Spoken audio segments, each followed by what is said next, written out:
today is, for me, is renewed security concerns, the Golden Triangle, drug nexus, and insurgency. So if we see here, India is stuck between the two sides. The strategic location is that we have Golden Crescent on one side, Pakistan, Afghanistan, and Iran, and we have the Golden Triangle on the other side. So Golden Triangle has Myanmar, Thailand, and Laos. So we will be speaking only about the Golden Triangle today. Now, if you look at this, the Golden Triangle and Golden Crescent, together they form one of the biggest areas where this opium production and which leads to heroin. I have worked with Interpol also during that time, was dealing with both the things. I traveled physically in the real this triangle area, Golden Triangle, right on the border from Chiang Mai, Chiang Rai. Even Khunsa used to be the head of that, all the operations. So today we will concentrate only on this Golden Triangle. So this is how the Golden Triangle looks like.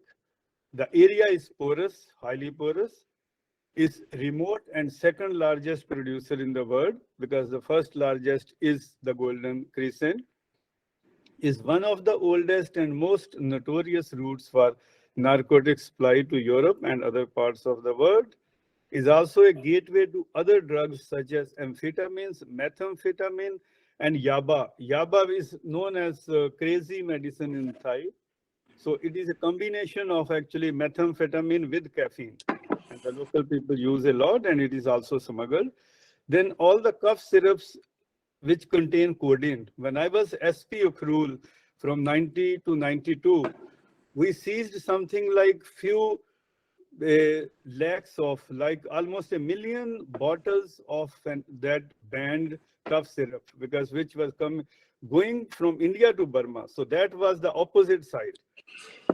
So opium in Burma has been there all the way right from 1948, when the opium and insurgency started together. So this book is a very good account of how the opium and insurgency in Burma, they co-mingled with each other, and then it came to India. So if you can see this slide, the India-Myanmar border, our chair mentioned about that, the border with various states which have with, but I'm just concentrating here on India-Myanmar border. It is about 1,643 kilometers, and most of that is hilly. The states sharing border with Myanmar are Mizoram, Manipur, Nagaland, Arunachal. Currently, India is building a corridor there so that we can at least put a barrier to drug smuggling and arms trafficking, etc. So that when it comes up, we'll see. And these two, the movement between India and Myanmar, I have myself gone there without having any passport entry anywhere during those days, crossed over from the official channels as well from informal ones. Because India-Myanmar border, it has a free movement regime in place because it is a friendly country, where the tribes residing in the villages near the border can cross freely and travel 16 kilometers across either side. Actually, this provision was for the local tribes because they have their relatives this side of the border and that side of the border also. But this also facilitates drug trafficking. I went in 1986 myself as a smuggler, posing as smuggler from Bombay, and with the help of some friendly BSF operatives there, not knowing that I was an IPS officer. I was very new in the state, so they thought that I was a smuggler and somebody had facilitated. I crossed over that bridge where you see on the left this ladies crossing. That is the bridge between Indian More and Tamu, the Burma side. I moved there, stayed for 8 nights and days with those smugglers, kept on moving here and there. Finally, we ended up arresting 9 of them with the drugs. That was way back in February 1986. So this free movement regime, it affects about 250 villages all over, and around 300,000 people who can cross visa free through 150 small and large formal and informal border crossings. But officially for the tourists, government has opened 2 border crossings. One is More, that is which I mentioned, More to Tamu in Myanmar, and the second one is in Mizoram, Zokhawthar Rev Khavadar. But there are so many informal crossings which the people keep on going there, especially the arms trafficker, right in the Ukhrul, up there on the northern side, which borders the Somra tract on the Burmese side. There, even district officials don't come there. Somebody mentioned that law enforcement, law and order problem is the real one. I went there in 91 to that border town in Ukhrul, and people told me that they have never seen a district officer all their lives. So it was the first SP in that district who reached there, and I made it a point to visit almost everyone. Sorry, going to that. I don't want to make it very long. So going to the nexus of Northeast insurgents and drug traffickers who are spreading this, the best example is the arrest on 25 October 2021 of R.K. Hopkinson. He is from Senapati and belongs to NSCN Isak Muiva group. So Lieutenant General Chauhan and Mr. Pandey, they both are very familiar with that name and with that region because this man has been continuing to take, he's a deputy minister there in the NSCN self-styled government, and when he was arrested after getting injured, he admitted doing this since 2012, and he's also allegedly on the NIA's wanted list in connection with brutal killing of NPP's Tirong Abo in Arunachal and his family and his son. So the challenges of operating in the Northeast. The chair mentioned about these challenges, but I quickly will do. Assam Rifle is doing a great job there, but still there are so many challenges. The border provides a channel for movement of insurgents, narcotic trafficking, gun running, smuggling of wildlife, timber, precious stones also. A lot of Burmese teak comes from that side, and when I was SP Ukhrul, we arrested a lot of people and seized in one single day 17 trucks belonging to the then chief minister who was in power, but of course we succeeded in doing that. Then strong ethnic unity and strong sense of regionalism and tribal loyalties.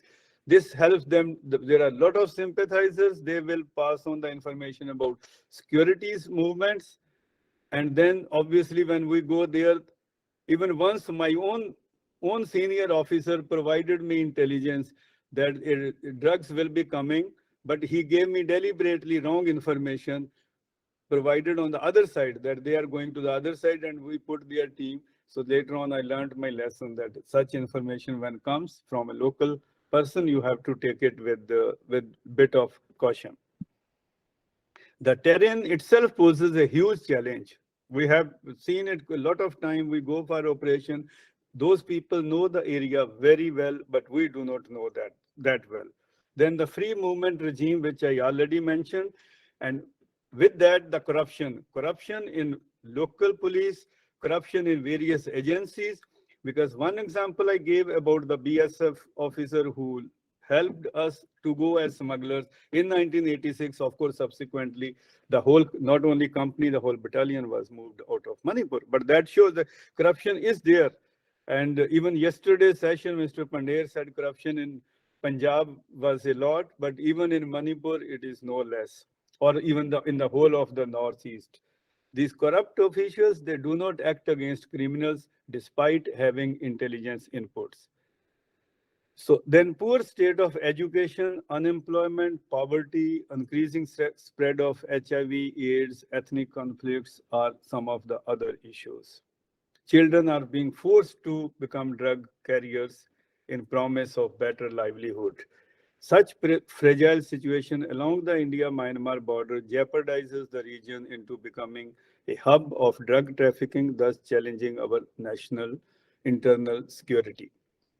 Now, major challenges we already covered. So this I will not repeat all of that. Subsequently, we can discuss, because this easy availability, the drugs not only stay there, they come to the other region, and then it moves to the Naxal affected area. So once it comes out of the northeast, then it goes all over. Then the pollution that it causes. So let's go to the way forward, and then we wait for the questions later on. The way forward is familiarization of the terrain, because a lot of people we see, they simply jeep through. This was the term used by Mr. K.F. Rustamji, that many of the officials in the district, they just jeep through their tenure. In the north, especially in the northeast, it will be like some of them have never gone out of their either office, home, and their jeep. So they have to get down on the ground, they have to move, they have to meet people, they have to understand. And it's not boasting, but when I was in Tamenglong, 238 villages that district has, and I visited all the 238 villages within my 3-year term. And reaching some of the villages takes you more than 12 to 15 hours, some by jeep and some on foot. Then actionable intelligence is what is required, because intelligence, unlike French wine, does not get better with age.